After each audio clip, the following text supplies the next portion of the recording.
केबे मिलिबो प्रधानमंत्री किसान योजनार 2000 टंका। एबे समस्त चाषी भाई माने चाहि बसंती पीएम किसान रो 2000 टंका को नहीं। ते पूर्वरु सूचना आसुथला जून 20 तारिख रे मिलिबार थिला, हेले ए पर्यंत टंका आसी नाही। हेले केबे आसीबो एने आसीगला एक नुआ सूचना। जदि आपण भी किसान योजना अधीन टंका पाउथांती ते वीडियो को निहाती शेष पर्यंत देखि रखंतु। ता पूर्वरु वीडियो को लाइक करंतु, सब्सक्राइब करना थिले एबे सब्सक्राइब करी पाखर थिबा घंटी चिन्ह को दबाई दिंतु। जमिति कि आपण माने जानिथिबे प्रधानमंत्री किसान योजना अधीन रे वर्ष को 3टी किस्ती रे 6000 टंका मिलि थाए। प्रति 4 वर्ष व्यवधान रे किसान योजना अधीन रे 2000 टंका सरकार मध्य समस्त को देइथांती।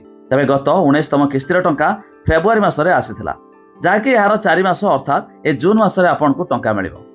तबे पूर्वरु सूचना आसुथला आई जून मास 20 रे मिलिबार थिला, हेले पर्यंत एही टंका आसी नाही। हेले एबे एक नुआ सूचना आसुची कि जून मास शेष पूर्वरु आपण को खाता रे जमा होई जिवो 2000 टंका। हेले केउ तारिख रे मिलिबो एने मध्य सरकार तरफरु ऑफिशियल डेट मध्य अनाउंस होई नाही। ता छडा एबे सरकार एथिरे आउ किछि नुआ लिस्ट जारी करछंती। तबे लिस्ट देखिया पई हेले आमे लिंक देछु डिस्क्रिप्शन ले, आपण माने जाई मध्य चेक कर दे पारिबे। हेले ई टंका पाया पई हेले याबे जानि रखंतु सरकार को पूर्व सूची अनुसार ई केवाईसी करिबा रहिछि एथिरे कंपलसरी।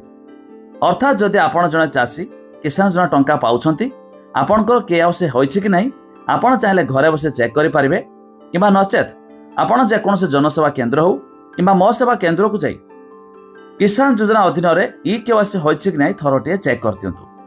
जदि हेइथिबो आपण को करबा आवश्यक नाही। जे मानकर ई केवाईसी न होइछि सेमानकु कराय नबा निहाती जरूरी। नचे सरकार तरफरु आसुथिबा किसान योजना अधीन रे टंका मध्य आपण पाइबारु वंचित होई पारिबे। जाके जानि रखंतु ए जून मास सुद्धा शेष पूर्वरु आपण खाता रे 20तम किस्तीर किसान योजनार 2000 टंका जमा हेबाकु जाउछि।